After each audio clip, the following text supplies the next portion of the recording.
I say commit to the run and think about it being 4-down territory.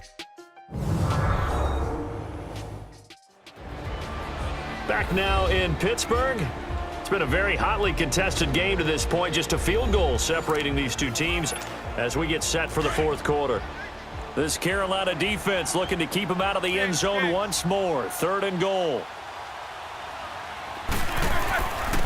Bell.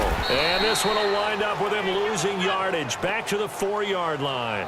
It's a loss of a full 3 yards, and it brings up 4th down. Another stop on 3rd down, and this defense still hasn't allowed a touchdown to this point. They'll try and throw for it with Roethlisberger. And that is incomplete. They're turned away on 4th and goal. And the Panthers defense able to deliver the goal line stand. Boy, you talk about not playing it safe. Why were they going for it there, Charles? It's got to be a full evaluation of their team. Do they trust their defense in this situation? Maybe they think they've given all they can in this game and they don't have anything left. Do they not trust that the other team's quarterback is just so hot that no matter where they get the ball, they go downfield? Remember when Bill Belichick went for it in that game, right, against Indianapolis on the road, and everybody said, why'd you go for it there? I think he just thought to himself, on the other side, if they hit the ball, they're going downfield anyway. He was trying to end the game right there with his own offense. They run Anderson, and he is met quickly in the backfield. Down he goes, folded like a lawn chair. So now they have to contend with 2nd and 13 after the first down run goes backwards.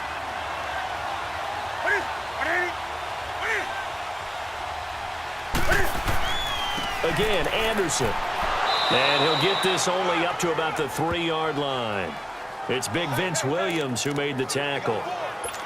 Well, if the coaching staff's doing a good job upstairs, they'll file away what they just saw from the defense right there. They sold out to stop that running play. I'd say keep that in mind. They want to try that again. Go play action, hit them over the top. 3rd down now, it's C.J. Anderson. And I don't think he made it out. Anderson didn't. He didn't make it out, and that's going to be a safety.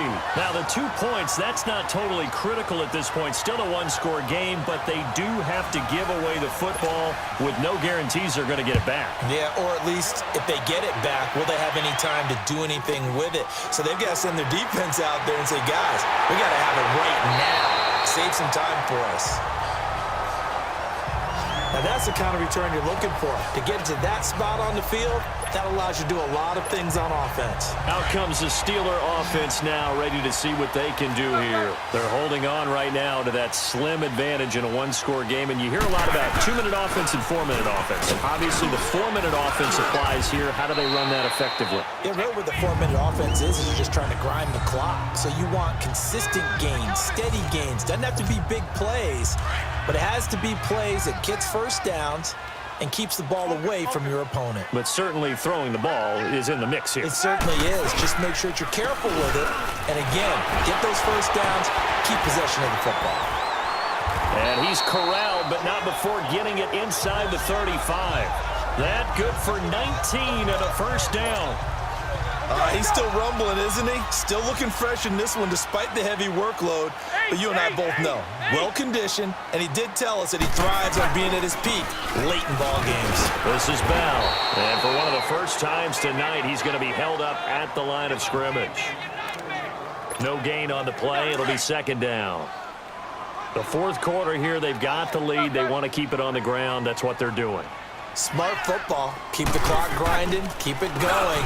But you got to figure now, they're going to see more people stacked up at the line of scrimmage as they try and bleed it out. And inside the 20 before he's brought down. It'll be a gain of 17 and a Pittsburgh first. Time for a break.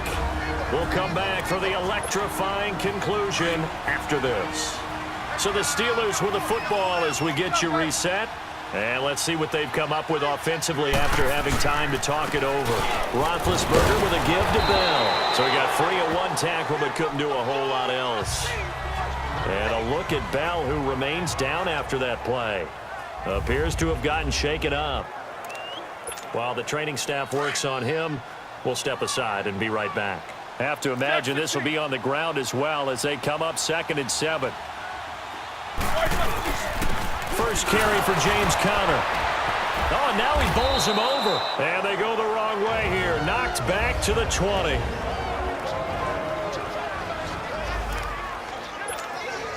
And the Steelers on third down. They've hit 4 of 7. This is 3rd and 14. Throwing now is Roethlisberger. Oh, incomplete. Nearly the pick they needed. They would have loved one there, but at least it does get them to 4th down.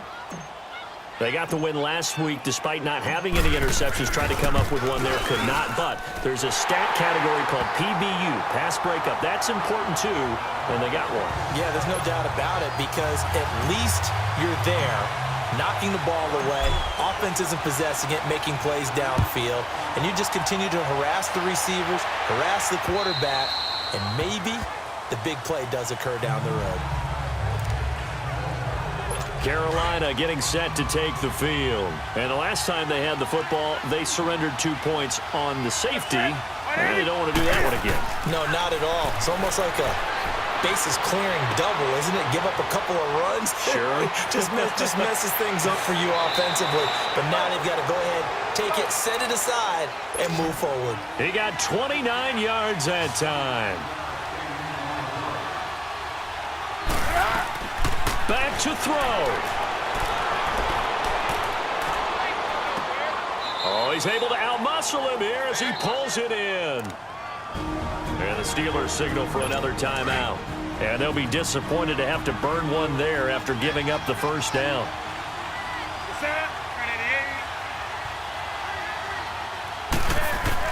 He'll look to throw. And his throw's going to be incomplete. There's so much precision in an offense, especially when you're throwing the ball. And in an out route, plenty of it. How about the quarterback hitting his back foot, ball's out of his hands, receiver making his break, making his cut. He's got to time up perfectly.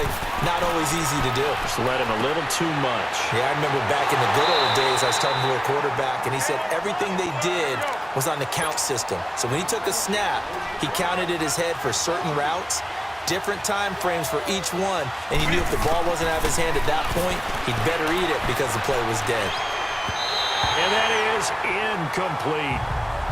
What a great sequence by this defense so far. They've given him nowhere to go with the football. And they just have to make it stand up one more time because it appears that they've got their number. Can they not have a slip up here and allow the touchdown? Desperation time. Newton, 4th down. And no, it's incomplete. They had to go for it with such little time remaining, and the Steelers are close to finishing off this football game. So now let's reset here, Charles. They do have 2 timeouts left, so they can stop the clock twice. This one's not quite over yet. No, and what you're doing on defense, you're going to use both timeouts, obviously. But you've got to call defenses are going to force the issue early, meaning you want that play over fast. You don't want to give them time to dance around in the backfield or run a wide sweep that'll take off time. Blitz them, put pressure on them, make sure that play ends quickly so that you can go ahead and keep moving. On 2nd down, it's Bell. And they'll get it up just short of the 45 at the 44.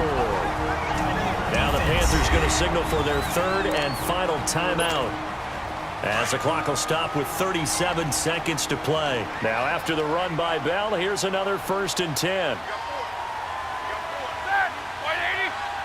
They'll go ahead and take the knee here, and the unbeaten season will continue.